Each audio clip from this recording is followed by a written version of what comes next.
So hello Hugues Berry is at the direction of Inria in France for numerical health and biology. So Hugues, my first question for you is what can a mathematician or an informatician do for personalized medicine in cancer or in health in general? Thank you, Loic. Thank you for the question. Well, if you look at populations, right? If you take populations of patients, then that's something that we know how to treat for long. It's biostatistics. You can look at population, extract epidemiology data, you can extract markers and so on and so on. Now, if you want to look individual by individual, that's much more difficult because you have data that are very different, like you have one image of the brain of the patient or of the patient, one data that could be the level of some marker in the blood, and all this you have to put it together to give it to some kind of way to classify the data. And this is currently something that we still don't know how to do correctly, very correctly, because all those systems that we are used of in machine learning and statistics, usually they cannot work with such a large variety of data. Yeah. And that's why you need new mathematics and you need new computer science. So in order to do that, I think that it needs a multidisciplinary team, so mathematicians and physicians, biologists, etc., or imaging specialists. So how, in your experience and with Inria, how do you combine all these persons together to make it work? Well, it's a good question. I think what we need is as much diversity as possible. I mean, I don't think that there's something like a single recipe that would work everywhere. So one first thing would be to have very expert of the mathematics and of computer science, and those experts, they work on their side, and somehow they transfer their knowledge and expertise to more applied people. That could work. Sometimes it works. On the other extreme of the range, you can put together computer scientists, mathematicians, and physicians, and put them, for instance, in the same building in a hospital, so that they have interactions very frequently and they know exactly what are the constraints of the other. So this is also something that works. But I think we need we need both. We need experts in very specific domain of computer science, applied computer science, and applied mathematics, and teams that are more like multidisciplinary within clinical premise. Yeah. Okay. Very interesting.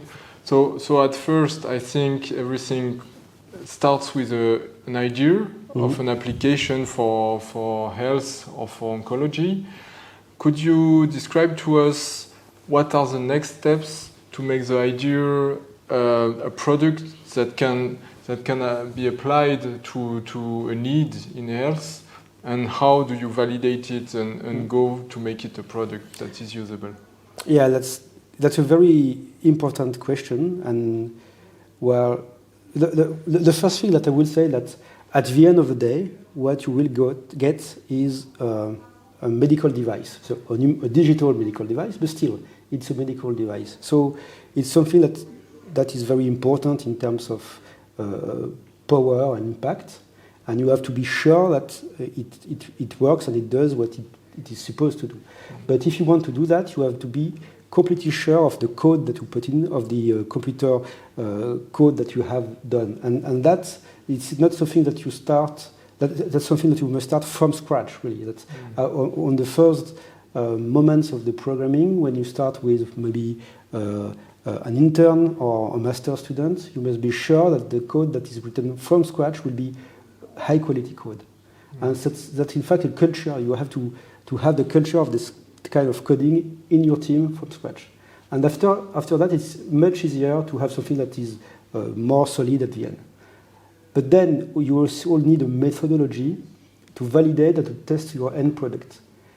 And currently, we don't have so many tools for that. So maybe it's a lead of research. It's a research field to try to have new validation tools for this kind of medical devices. Yeah, very interesting. So for many applications like drugs or medical device to date, there have been some clinical trials made to assess that there is an improved value for the patients. So is it feasible for artificial intelligence device apply to health? And if yes, how do you do it? Yeah, that's also difficult. Of course, it's easy to do. I mean, in theory, it's easy to do. You can do a classical double-blind clinical trial. The one part of the population of the cohort uses your medical device, the other doesn't use it, and you compare what is better. But the issue is that at the end, if your clinical trial is correct, then you must freeze. For instance, if you do a clinical trial for a molecule, after the trial, your molecule doesn't change. If you change the molecule, you have to redo another clinical trial. If you look at neural network or machine learning tools, they constantly learn. They learn every time. So what version of the code will you validate? If you have validated with a clinical trial, and then you retrain your machine learning device, has it changed so much that you have to redo the clinical trial or not? And that's a difficult point that we don't really know currently how to do, even in terms, of course, in terms of regulatory bodies, but even in terms of pure, computer science. Okay. Do you know about at the regulatory level, about some teams that are working maybe at the European level, as we are in a European project, or at the national level? And in the other hand, in terms of internal validity, are there ways to monitor the performance of a model that is learning? Yeah. Monitoring the performance is something that is currently done with every model. So it's easy to see a solution where currently, during the lifetime of the product, you monitor the quality of its performance. That's something that is easy to do. Easy to think that it works, how it will work. What is more difficult is to understand how much the product has changed during the training period, during the life of the product. The product has changed so much that you have to redo the clinical trial or to redo the pure estimation. And that's maybe the main difficulty. Now, of course, the regulatory bodies in France and in Europe, they are, of course, aware of this issue. And many of my colleagues, they are experts and they are talking with them and trying to understand how we can deal with this kind of issue. Okay. Do you have some example of medical device applied for precision medicine in oncology that you are aware of or that you have been implied in the development? Oncology is a good example because luckily for many cancers, the oncologists, they have many possible treatments, like, radiology, chemotherapy, immunotherapy, and so on. And those, they have to choose which one to decide which one to choose or how to combine them, maybe sometimes.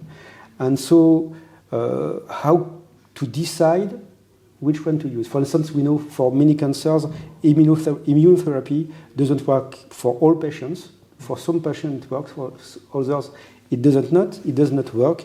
And oncologists, they don't know. They don't have obvious criteria to decide whether it will work or not. So we are building machine learning or artificial intelligence devices that take all the data available on the patient and try from those data to learn whether the patient will react correctly or not react for immunotherapy, for instance. This is the kind of thing that we are trying to do. Okay. Hopefully we'll have good results so that we can monitor and personalize the treatment with immunotherapy, for example, for lung cancers, with all the data we can have from these patients. Yeah. Exactly that. Most of the time it's about lung cancer. Okay, thank you very much, Hugues. And see you soon. Thank you, Loïc. Bye bye.